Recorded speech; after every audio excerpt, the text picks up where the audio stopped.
পরব যেমন টুসুর পরব, ঠিক এই পরব পুলি পিঠের পরবও। পৌষ সংক্রান্তি, তো এই সংক্রান্তিতে পুলি পিঠে হবে না। আর পুলি পিঠে মানে চাল গুঁড়ো করতে হবে প্রথমে মিহি করে, তারপরে তো হবে পুলি পিঠে। এখন অনেক রকম মেশিন আছে। একটা সময় চাল গুঁড়ো করা হতো ঢেকিতে, ঢেকিও আছে। হুগলির বড়াগড়ে গেলে দেখবেন বড়াগড়ে এখনও ঢেকিতেই চাল গুঁড়ো করা হয়।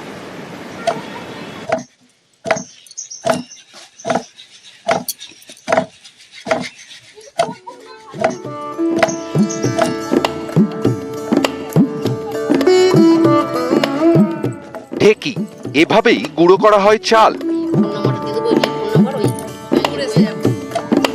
শীত পড়লেই একটা সময় গ্রামে গ্রামে শোনা যেত ঢেকির শব্দ, চাল গুঁড়ো করার ব্যস্ততা। সেই চালের গুঁড়ো দিয়ে নানা রকম পিঠে, জিভে জল আনা স্বাদ। সময় গড়িয়েছে, ঢেকির জায়গা নিয়েছে আধুনিক যন্ত্র, কারণ ঢেকিতে পরিশ্রম বেশি, লোকের প্রয়োজন। 2 কেজি চাল গুঁড়ো করতে সময় লাগে প্রায় 3 ঘন্টা। সেখানে গুঁড়ো চাল কিনতে পাওয়া যায়, কিন্তু হুগলির বলাগড়ে এখনো সেই পুরনো ছবি। শীত পড়লেই রুকেশপুর গ্রামে ব্যস্ততা বাড়ে, পাতা হয় ঢেকি, তারপর চালের গুঁড়ো করা হয়, তা থেকে তৈরি হয় নানা রকমের পিঠে। আমরা ছোটবেলায় এখানে সারা রাত চাল কোটা হতো, সারা গ্রামের মানুষ আসতো, এপাড়া ওপাড়া প্রত্যেককে আসতো।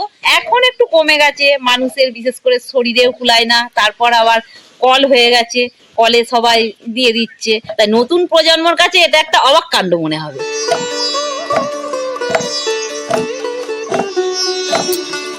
রুকেশপুর গ্রাম, এখানেই সাতরাদের বাড়ি। প্রতি বছর শীতে ঢেকি বের করা হয়, তা পাতা হয়, এরপর চালের গুঁড়ো করার ব্যস্ততা, যেখানে ভিড় করেন গ্রামের অনেকেই। এখানে প্রতিদিন অন্তপক্ষে 40-45 জন মানুষ এখানে ঢেকি ছাটা চাল কুটে নিয়ে যান, এবং পরস্পর তাদের সময় দেওয়া থাকে।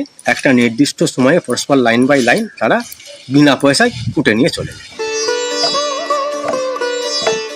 হুগলি থেকে সোমনাথ ঘোষ, নিউজ 18 বাংলা।